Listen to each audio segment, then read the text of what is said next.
Shalom, saudara-saudari terkasih dalam Kristus.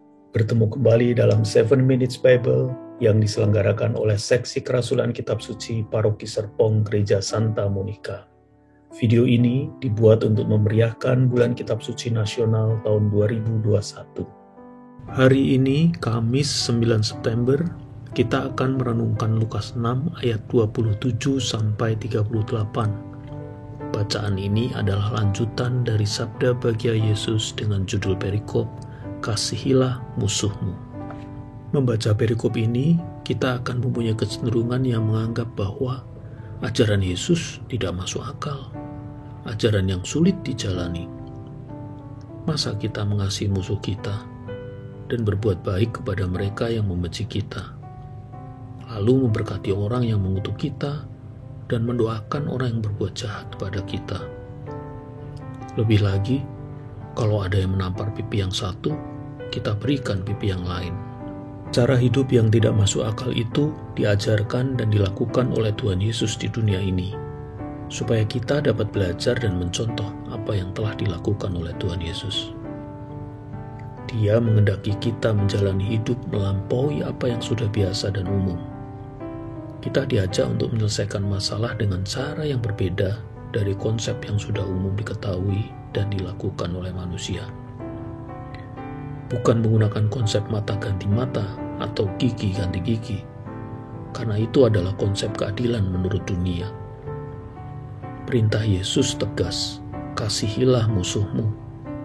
Kasih yang tidak hanya berhenti pada perasaan saja, melainkan untuk diwujudkan dalam cara kita berbicara dan bertindak dalam setiap masalah yang kita hadapi. Perintah mengasihi musuh bukanlah hal baru. Tuhan Yesus menegaskan apa yang tertulis dalam kitab Imamat dan kitab Amsal. Dalam Imamat 19 ayat 18 disebutkan, "Janganlah engkau menuntut balas, dan janganlah menaruh dendam terhadap orang-orang sebangsamu, melainkan kasihilah sesamamu manusia seperti dirimu sendiri. Akulah Tuhan." Sedangkan Amsal 25 ayat 21 mengatakan, "Jikalau seterumu lapar, berilah dia makan roti, dan jikalau ia dahaga, berilah dia minum air." Dalam hal mengasihi musuh, bukan berarti kita pasif tanpa berbuat apa-apa ketika ada yang menghina ataupun menganiaya kita. Namun kita diajak untuk melakukan sesuatu yang lebih besar dampaknya. Bukan melakukan pembalasan yang setimpal, melainkan membalas dengan kasih seperti Tuhan yang telah mengasihi kita. Jika kita mengasihi orang yang mengasihi kita, itu sudah biasa. Orang yang tidak percaya juga melakukan hal yang sama. Berbuat baik kepada orang yang berbuat baik kepada kita juga hal yang wajar. Terus apa yang bisa membedakan kita sebagai pengikut Kristus? Orang yang percaya kepada Tuhan Yesus tentunya harus berbeda. Cara hidup orang beriman bukan lagi seperti cara hidup dunia yang hanya mengandalkan akal, tetapi juga mengandalkan pikiran Kristus. Untuk bisa mengasihi musuh, kita perlu mengetahui siapa musuh kita. Ada pepatah yang mengatakan bahwa musuh terbesar adalah diri sendiri. Jika ada orang yang memusuhi dan yang membenci kita, sesungguhnya musuh terbesar kita bukanlah dia, melainkan diri kita sendiri. Bagaimana kita mampu mengalahkan diri kita? Bagaimana kita menyingkirkan keegoisan dan keinginan kita untuk balas memusuhinya? Perlu diingat, ada hal-hal yang bisa kita kontrol dan ada juga yang di luar kuasa kita. Kita tidak bisa mengontrol apa yang ada di luar kita, sebaliknya kita bisa mengontrol diri sendiri. Kita tidak bisa merubah orang lain, tetapi kita bisa merubah diri sendiri. Rubahlah cara pandang kita. Maka apa yang keluar dari kita, baik perkataan maupun perbuatan kita, akan mengikuti dengan sendirinya. Maka taklukkanlah diri kita di bawah kuasa Tuhan. Seperti perkataan Tuhan Yesus di ayat 31 yang kita kenal sebagai the golden rule. Sebagaimana kamu kehendaki supaya orang berbuat kepadamu, perbuatlah juga demikian kepada mereka.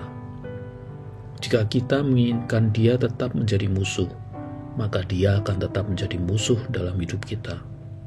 Tetapi jika kita menghendaki musuh kita menjadi teman, maka kita lebih dulu bertindak sebagai teman bagi dia.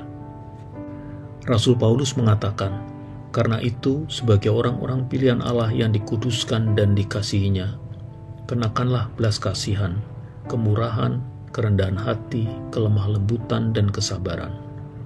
Maka kita singkirkan kemarahan, kebencian, keegoisan, dan kesombongan, dan kita kenakan belas kasih, kemurahan, dan kerendahan hati dalam berhubungan dengan sesama. Sama seperti yang telah Tuhan perbuat bagi kita, kita perbuat juga demikian untuk sesama. Yang Tuhan Yesus ajarkan kepada kita adalah tentang kemurahan hati kita untuk melakukan kasih pada sesama. Kasih yang tidak membeda-bedakan. Seperti Bapa yang baik terhadap orang-orang yang tidak berterima kasih dan orang jahat. Kasih yang kita terima dari Tuhan sudah seharusnya memiliki dampak bagi sesama, termasuk orang yang memusuhi kita. Mari kita baca kitab suci setiap hari sebagai bekal hidup kita dan wartakan kabar sukacita kepada sesama. Tuhan Yesus memberkati kita semua.